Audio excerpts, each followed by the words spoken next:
¿Alguna vez has sentido que una imagen puede denunciar una injusticia mejor que un discurso entero? Antes de que existiera Facebook, Instagram o TikTok, algunos artistas ecuatorianos ya utilizaban el arte para mostrar aquello que muchos preferían ignorar. Hoy vamos a descubrir cómo Osvaldo Guayasamín y Eduardo Kingman transformaron la pintura en una forma de protesta social. Pero, ¿qué es el realismo social? El realismo social fue un movimiento artístico que surgió para representar la realidad, sin esconder los problemas sociales. Los artistas dejaron de pintar únicamente paisajes hermosos o retratos elegantes para mostrar la pobreza, la explotación laboral, el racismo y la desigualdad.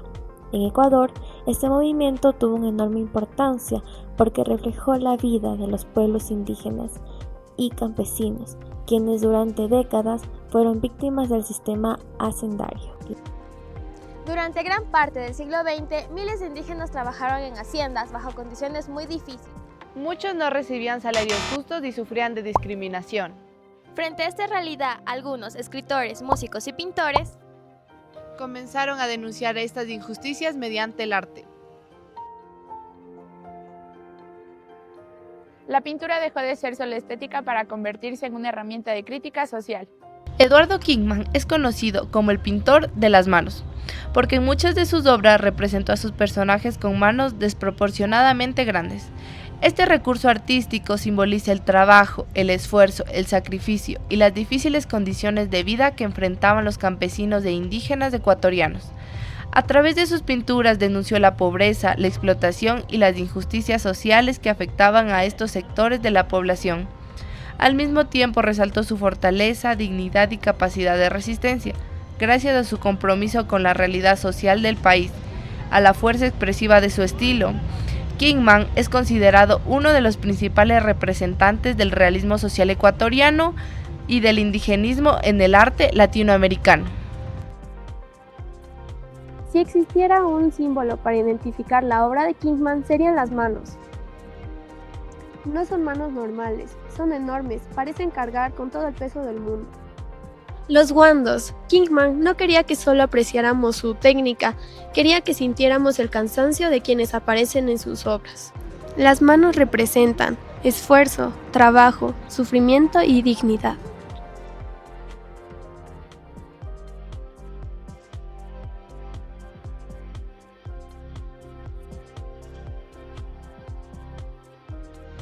Osvaldo Guayasamín retrató el sufrimiento humano provocado por la pobreza, la violencia, la guerra y la discriminación. Sus pinturas nos muestran rostros expresivos, manos grandes y colores intensos que nos transmiten el dolor, la angustia y la esperanza. A través de su obra defendió la dignidad de los pueblos indígenas y de las personas más oprimidas, convirtiéndose en uno de los principales representantes del realismo social en América Latina.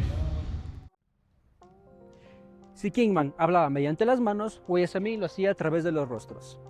Él no pintaba personas perfectas.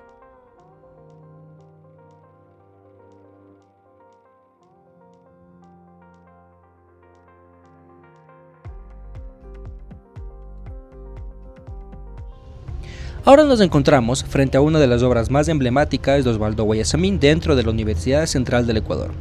Este mural, llamado Historia del Hombre y la Cultura, no fue creado únicamente para embellecer la Facultad de Jurisprudencia. Fue concebido para invitar a la reflexión sobre la historia de la humanidad y, específicamente, sobre la lucha de los pueblos latinoamericanos.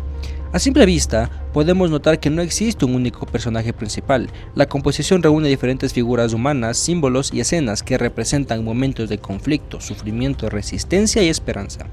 Guayasamín no pretende contar una historia específica, sino mostrar que la historia de nuestra sociedad ha estado marcada por la desigualdad, la violencia y la búsqueda constante de justicia.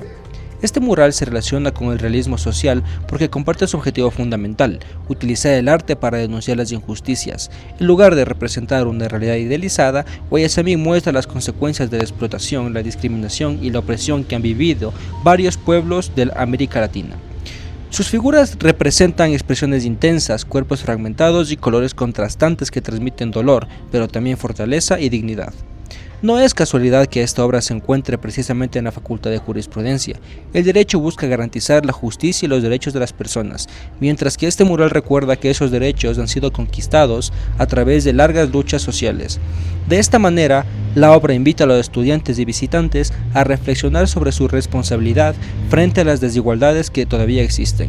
Más de 6 décadas después de su creación, este mural continúa siendo actual porque las problemáticas que denuncia siguen presentes en muchas sociedades. Por eso, la obra de Guayasamín demuestra que el arte no solo puede representar la realidad, sino también cuestionarla y motivar al cambio. Aunque algunas de estas pinturas fueron creadas hace décadas, Muchas de las problemáticas que denunciaban todavía existen. La desigualdad social y la discriminación. y la pobreza continúan presentes en algunos sectores. Por eso, estas obras siguen siendo actuales. Guayasamín y Kingman demostraron que un pincel también puede convertirse en una forma de resistencia. Sus pinturas continúan hablándonos porque las injusticias que retrataron aún nos invitan a la reflexión. El día de hoy nos encontramos con el bisnieto de Osvaldo Guayasamín para realizarle algunas preguntas acerca de la vida de su bisabuelo, sobre su legado que aún sigue siendo de interés para entender la realidad social y comprender el arte ecuatoriano. Hola, ¿qué tal? Me llamo Mateo Benítez, soy bisnieto de Osvaldo Guayasamín y actualmente soy director de comunicación de la Fundación Guayasamín. ¿Cuál cree que fue el valor o la enseñanza más importante que su abuelo quiso transmitir a su familia más allá de su obra artística? Creo que aquí vamos a partir desde la base de una de las cosas que también son el motor de la mayoría de las cosas que suceden alrededor de la vida de Osvaldo, y es la indignación que le provoca ver cómo el ser humano mata al ser humano, justificándose, inventándose razones de las que sea, pero casi siempre vemos la historia y se desenlaza igual, seres humanos matando seres humanos. Yo creo que una de las enseñanzas principales que Osvaldo trató de transmitir directamente es justamente la tolerancia, el entender que somos un grupo, varios grupos humanos coexistiendo, que somos lo mismo en esencia, y a pesar de que tengamos bastantes diferencias físicas, culturales, religiosas, etc., debemos ser tolerantes. Y por nada del mundo se justifica la violencia, el asesinato, el atentar contra la vida. Es el crimen más grande que se puede hacer, porque hemos venido aquí a este mundo para compartirlo, para ser seres humanos de bien y para crecer juntos como una familia, como un grupo. Muchas personas relacionan a Guayasamín con el realismo social por su compromiso con la denuncia de las injusticias. Como su nieto, considera que esa sensibilidad hacia el sufrimiento humano también forma parte de su personalidad en la vida cotidiana. Que si considero que esta sensibilidad era parte de su vida personal, por supuesto. Osvaldo, de hecho, como estoy seguro, él pintaba cosas de denuncia, sobre todo las cosas fuertes, se llenaba de una angustia. Y él mismo lo decía, de hecho hay una frase donde él menciona el por qué empezó a hacer diseños de joyas.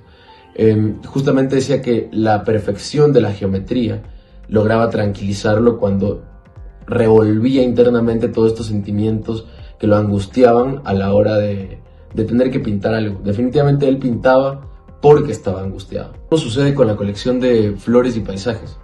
Podemos ver ahí ejemplos como el Quito rojo, Quito azul, Quito negro, Quito verde. Son casi, la mayoría son de la misma perspectiva.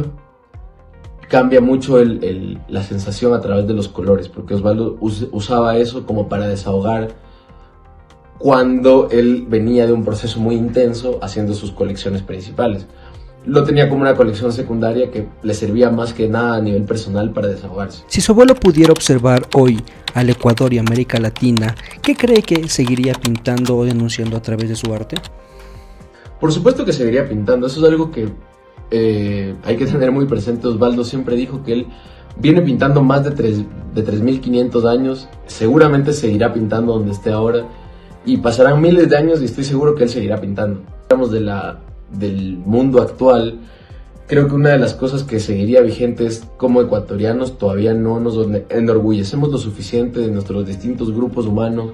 La sociedad avanza de distintas formas, la gentrificación, las redes sociales siguen planteando nuevos problemas parecidos a los que estaban en los tiempos de Osvaldo, pero con nuevas connotaciones. Es maravilloso, siento que no es para nada complejo, ya que si nos ponemos a ver la gran mayoría del eje de la obra de Osvaldo, tanto para las cosas bellas que provocan o evocan ternura, amor, familiaridad, incluso como las más oscuras, fuertes, dolor, llanto, sufrimiento, grito, podemos encontrar un factor en común que de hecho está presente en la gran mayoría, como dije antes, de estas obras, y es la relación madre-hijo. El cuadro Madre de la India, que está en la capilla del hombre, donde vemos una madre desnutrida con un dolor en el rostro, está totalmente afligida, dándole de comer a su hijo, que está también desnutrido.